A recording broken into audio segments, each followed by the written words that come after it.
Without further ado, our first speaker of the day, Samer from Vimeo, is going to talk about tech recruiting, which is something that everybody needs to concern themselves with. I mean, yeah, he's ready to jump up here, so you can come on up here. You know, whether you're a hospital, whether you're a finance company, whether you're a tech company, at this point, technology is eating the world. Mark Andreessen said technology is eating the world. He said that in 2011, and the guy knows what he's talking about. He's a huge investor in Facebook, Twitter, and you know, is really ushering in this new age. So I trust him, and I trust Samer. Hello, everyone.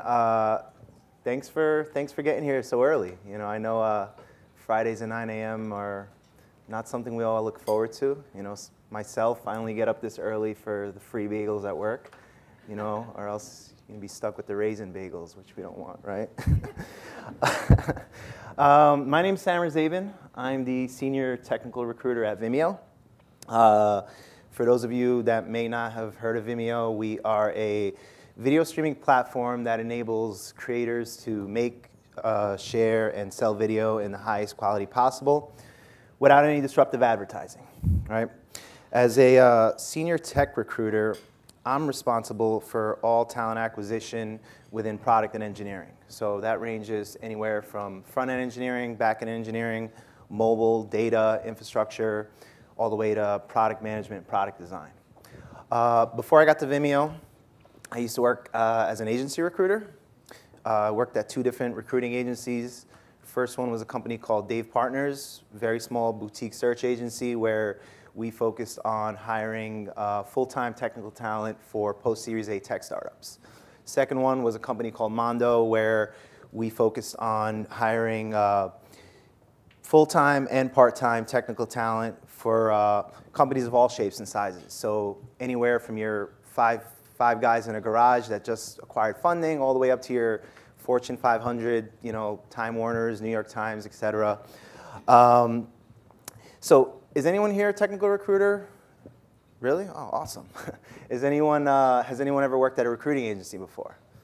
Perfect, perfect. So I think, you know, I think we could all agree that recruiting at an agency and recruiting internally, there's lots of differences, right?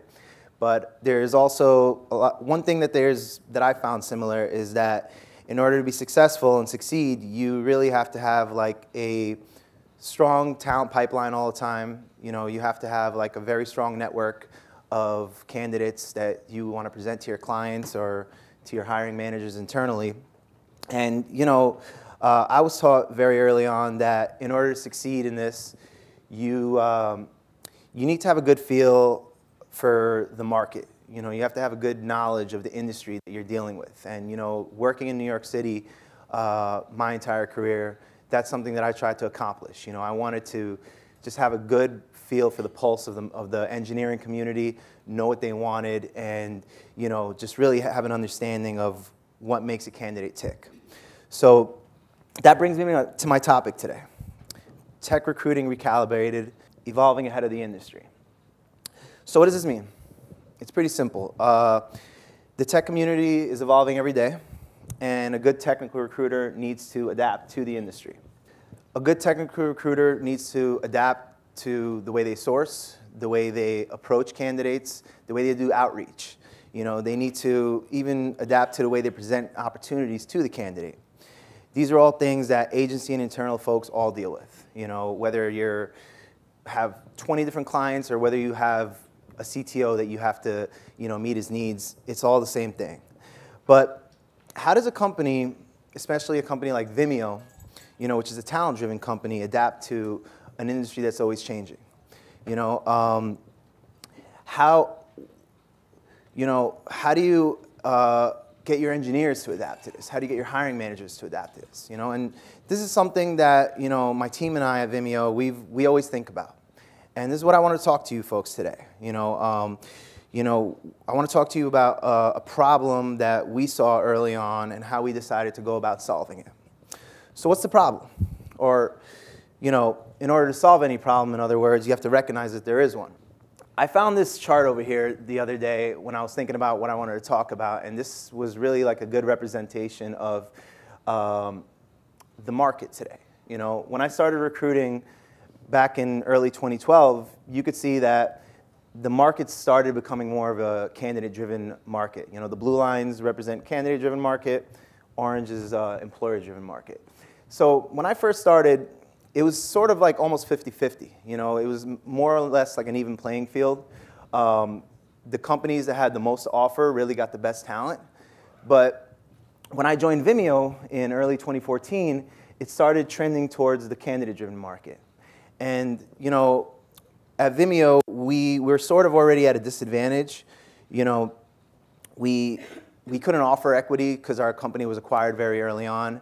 You know, we couldn't compete with the salaries that some of our competitors were offering. You know, we were competing with multi-billion-dollar companies that were offering really, really tough salaries. But early on, you know, we adjusted our salary bands to reflect to the competitive market, and that helped us grow pretty smoothly from like under 100 to about 150, right?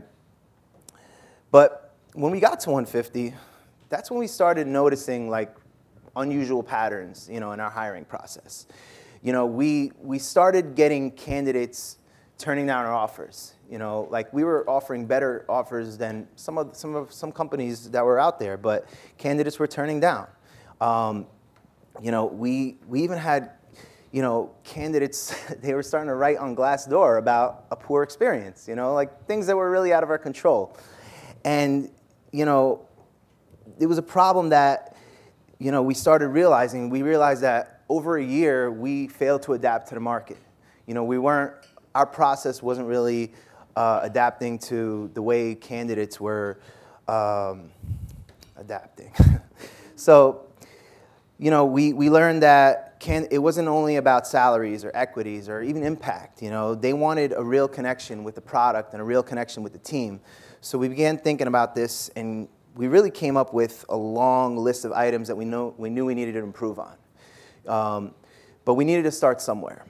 The solution we started with was to create a more effective screening process to balance market inflation and offer a better candidate experience. We knew that in order to solve the problem, we needed to create just a better process all across the company.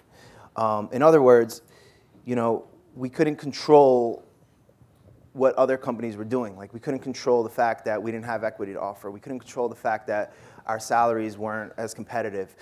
We couldn't even control the fact that the New York area isn't as beautiful as the California area at times. You know, people enjoy the sun. You know, what are you gonna do? So, but what we did know is we can create the best process that represents Vimeo. You know, a process that, regardless of whether or not we make an offer to somebody, they're always going to enjoy their experience at Vimeo. And that's where we wanted to start. So what we did early on is we brought on a consultant to help us, and together we started looking at our old process. This is what our old process looked like. You know, I wasn't around for this interview, but this is a real interview that happened at Vimeo, right? You know, if you notice really quick, you'll notice that one person is over-prepared and the other person is under-prepared. You know, the candidate showed up in a suit. You know, a lot of times you don't want to show up to an interview at a startup with a suit on. And the hiring manager showed up with flip-flops. You know, hiring manager clearly doesn't have a resume in his hand. He's sitting on a couch. You know, he didn't do a conference room. He didn't go to an office or anything like that. And you know, it was just very ad hoc, and it was just a poor experience. Luckily, we hired Matt, and he's done a pretty good job these past couple of years. But when I first came on board and I saw this, I was like, man, like, you can't compete with some of these bigger companies if this is the way it's going to be. But in all seriousness, however, like, this is what our old process really looked like. So what you guys are looking at is a screenshot of our ATS, which is Greenhouse. You know, we've used Greenhouse for a few years now, and it's a pretty cool site that lets you really map out your entire process. The hiring manager can go in, and they can, you know, leave scorecards after every interview. So this is an old scorecard from our old process. You know, it starts at the top. If I reach out to the candidate, I find him, I'll put him into Greenhouse, or they'll apply. Regardless of the fact, I'll review the resume, I'll schedule a phone screen, I'll pass it to the hiring manager to review the resume. The hiring manager will do a conversational phone call early on, And then afterwards, we'll do a more technical phone call. This was an iOS engineer, so we did an iOS-specific phone call. And if that goes well, we bring the candidate on site. So as you can see here, the candidate came on site, and he met with about 5 different people.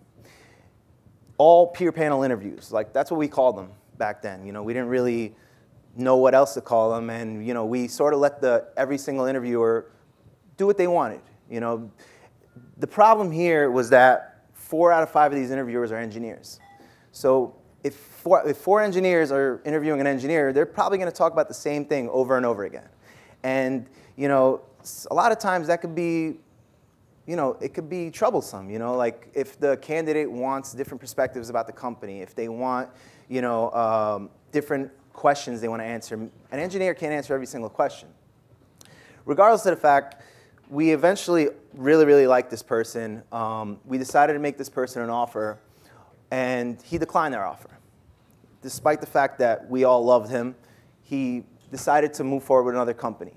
I remember I asked this person, I was like, why not Vimeo? Why did you decide to move forward with the other company? And he told me, he was like, look, I honestly just had a better connection with those folks at company B. You know, I enjoyed learning about their product.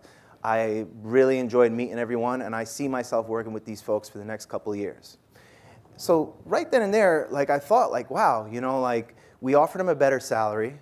You know, he's going to work on a product that is higher traffic than the other one he chose, but he still decided to move forward with them. And this is something that we started thinking about early on in, like, the beginning of 2015, my team and I. We started thinking about, how can we offer that kind of process where people start falling in love with not only the culture at Vimeo, but the actual product, make people, you know, have a real connection to it. So my team and I we started reaching out to the rest of the company. You know, we reached out to all the execs that have been there for how many years. We started asking them, like, what's important to be an engineer at Vimeo? What's important to be an employee at Vimeo? We started talking to some of the strong performers at the company, you know, the people that were exceptional. You know, why did you choose Vimeo? You know, what makes you a great contributor at Vimeo? And while we were doing all these interviews and, you know, taking all these notes down, we started noticing keywords here and there that were in common across the entire company. And that's when we decided to start applying competencies and attributes to our recruiting process and our interview process. So we one day got together and just started throwing a bunch of words on a whiteboard, and we narrowed them down to, like, the ones that made the most sense across the entire company, and we came up with a set of competencies and a set of attributes. The competencies we came up with: communication skills, business chops, organizational skills, intellectual horsepower, people management, vision, and leadership. These are all specific behaviors that make someone succeed at that particular role they're interviewing for. So when I begin talking to a hiring manager at Vimeo about opening up an engineering role, you know, he might tell me that, well, an important competency is communication skills. You know, they have to talk with designers, they have to talk with product managers, they have to talk with marketing sometimes. And for an engineer, sometimes you might not need business chops. So that might be something he might remove. But if we're hiring a marketing person, that's something we absolutely need. Organizational skills. You know, does this person, you know how to work across the organization? Intellectual horsepower. You know, is this person a problem solver? You know, do they go above and beyond to really try to solve something that's involving scale or architecture? And then people management and vision leadership, you know, these are things that are important when we're hiring managers, when we're hiring at the director level, the VP level. Interviewing attributes.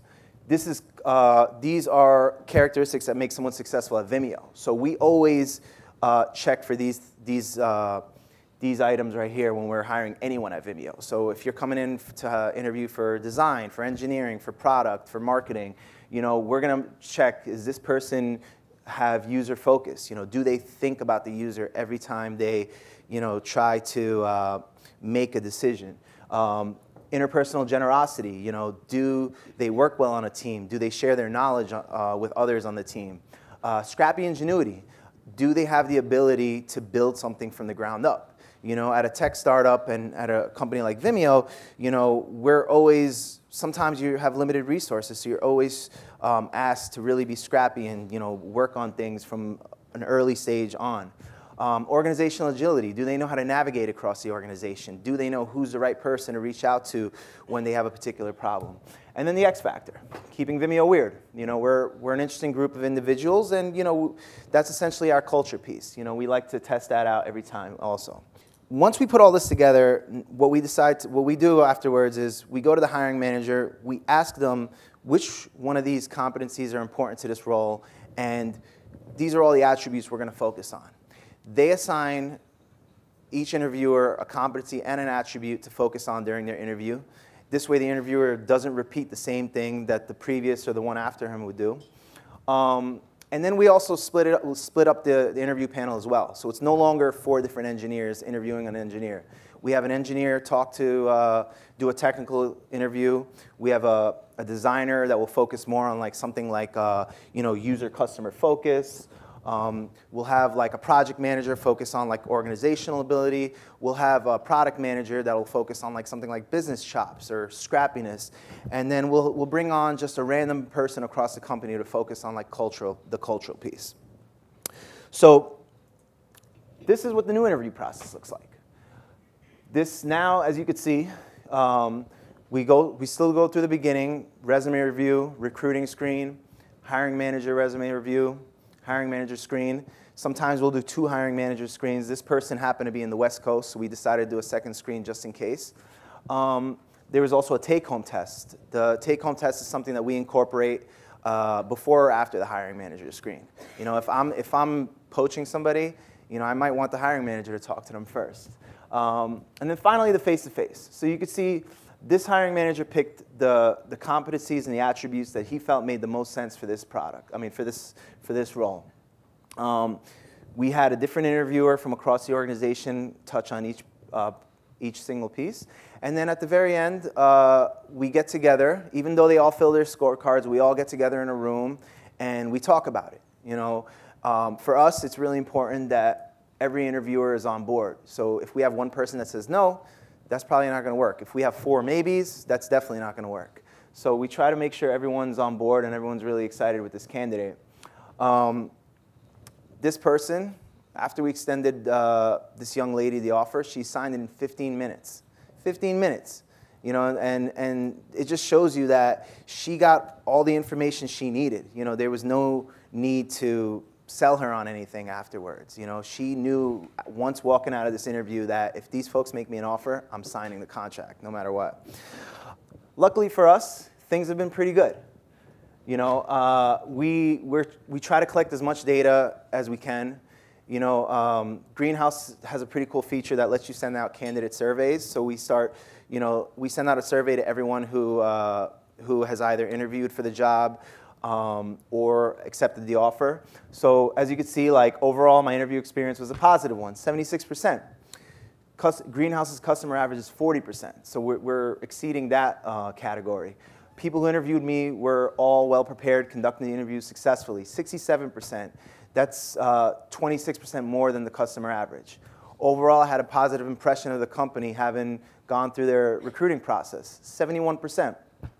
We pretty much beat that by like, I don't know, 40-something%. But, you know, we also started seeing improvements in our acceptance rate.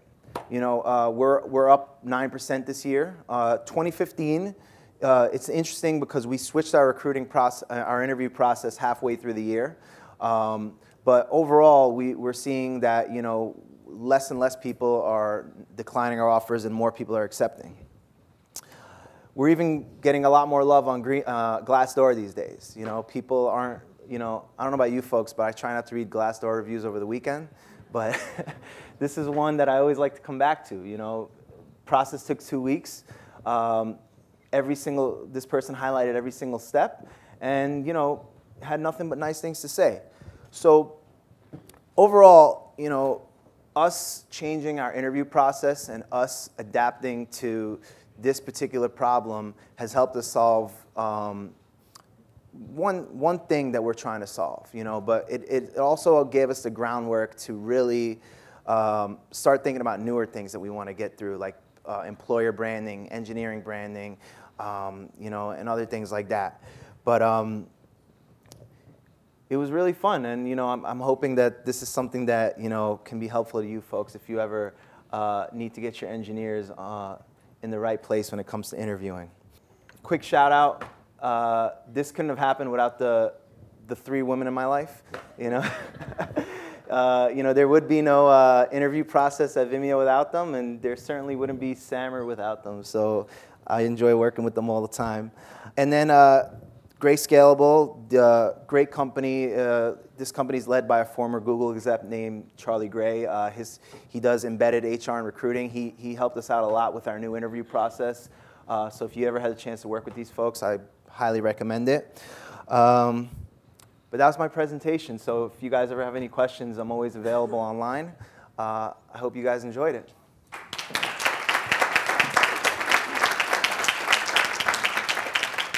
Awesome. Thank you so much. You're also available for questions right now. All right. Good morning, Joanne Lang, Small Business Digest. Thank you for your presentation, and congratulations on increasing your offer rate from 81 to 90. Thank you. I have a question. Up front, did you get more particular and selective in who was going through the process? Early on, we did. You know, in the past, what I noticed is, you know, we were sort of like we didn't do enough due diligence early on, and I think, you know, just having like the coding exercise be part of the process very early saved everyone so much time, you know, especially the hiring team. You know, there were times in the past where, you know, we would just do a phone screen and be like, oh, this person seems great, let's bring him in.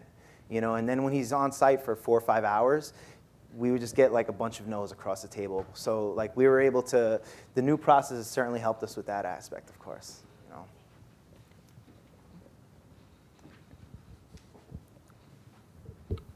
What kind of training did you provide each of the hiring managers or each of the interviewers on how to even ask about each of those attributes? Great question. We conducted interview training across our entire organization. You know, we asked every single hiring manager who on their team they want to be on interviews. We invited all those people to interview training. We did a similar slideshow to this, but we told folks what each competency meant, what each attribute meant. If you're assigned that particular competency and attribute, how to approach it to a candidate. You know, what we didn't want was this to be a script. You know, we didn't want folks to just have a scripted interview. We just wanted to give them sort of guidelines on how to approach the candidate and what they should talk about. And it worked out pretty well, you know. And then we also had to train the hiring managers on how to choose competencies and attributes. You know, we spend a lot of time during our kickoff meetings just really talking about the opportunity, why it's important to the team, why it's important to the company, and then we figure out which ones make the most sense and who to assign each attribute and competency to across the team. Can I ask a follow-up? How did you reinforce it to make sure they were doing what you taught them? I mean, well, listen, I mean, hiring engineering, when it comes to like technical recruiting and engineering, it's important. You know, like there's some products in the roadmap that can't be released without a particular hire. So that's what we tell them at the end of the day. Like, look, you know, my job is to find these people, but it's your job to get everyone else on your team on board. So hiring has to be the #1 priority for you and the #1 priority for your team. So we try to instill that every single day. Like I know there's companies out there like Etsy, for example. Etsy's great at this. You know, like when you first walk into Etsy, they give you like a hiring manual, and they tell you like this is your job outside of your other job that we hired you for. So we're trying to instill that same practice at Vimeo. We're trying to make hiring a priority across the entire company. And you know, luckily for us, we have executives that are all bought into the process. You know. My wife works for Etsy, so I will attest to that. Maybe you give me a copy of that manual. Yeah, right. No, they have a great culture, so yeah, I think everybody should get their hands on it. Anyone else? Yeah.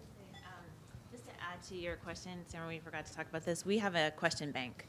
So we took a lot of time to develop a bank of questions that we share with hiring managers and the panel of interviewers on the team to give them cues as to how to ask behavioral questions. So we did train on behavioral interviewing, asking open-ended questions, making sure that you're asking one question at a time, letting people talk through it, to reinforce the fact that we want to hear how people think. We want to have them complete a full line of questioning before you just jump right in. So we do have a question bank. We did train on behavioral interviewing, and that's really helped the process too. Nisa's the boss. Cool. Any other questions? No? Awesome. All right. Well, we'll let you get to your flight. Thank you, everyone. Thanks for coming. That's awesome. Thank you.